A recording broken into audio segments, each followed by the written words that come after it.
நமச்சிவாயா. என் அன்பு தங்கமே, நீயே என் மீது நம்பிக்கை இழக்கலாமா?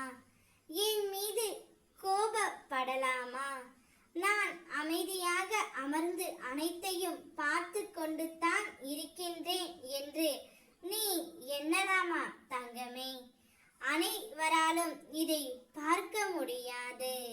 யாருடைய வேண்டுதல்கள் அனைத்தும் நிறைவேற போகின்றதோ அவர்களால் மட்டுமே இப்பதிவை பார்க்க முடியும். தெரிந்தோ தெரியாமலோ நீ நல்ல வேளை சிவனப்பா என்னை காப்பாற்றி விட்டார் என்று உன் மனதிற்குள் கூறியும் இருக்கின்றாய். உன்னை பல ஆபத்துகளில் இருந்தும் நான் காப்பாற்றியும் உள்ளேன் தங்கமே.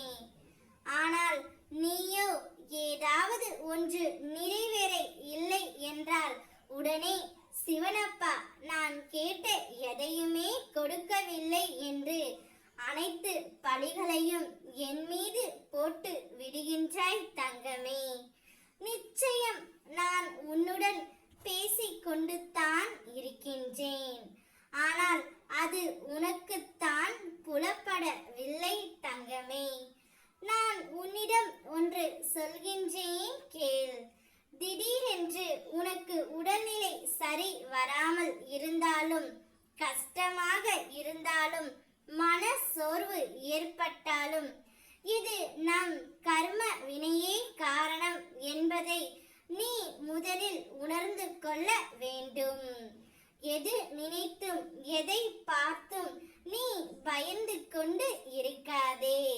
உன்னுடைய வாழ்க்கையை என்னுடைய கைகளில் நீ ஒப்படைத்து விட்டாய்.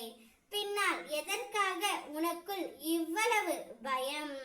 ஒரு நாள் நிச்சய மகிழ்ச்சியாக வாழக்கூடிய காலம் வரும். எப்பொழுதும் அனைவரும் இன்பத்தை மட்டும் பார்க்கவும் மாட்டார்கள்.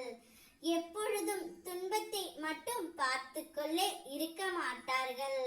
இரண்டுமே வாழ்வில் அவ்வப்போது வந்து வந்து தான் போகும்.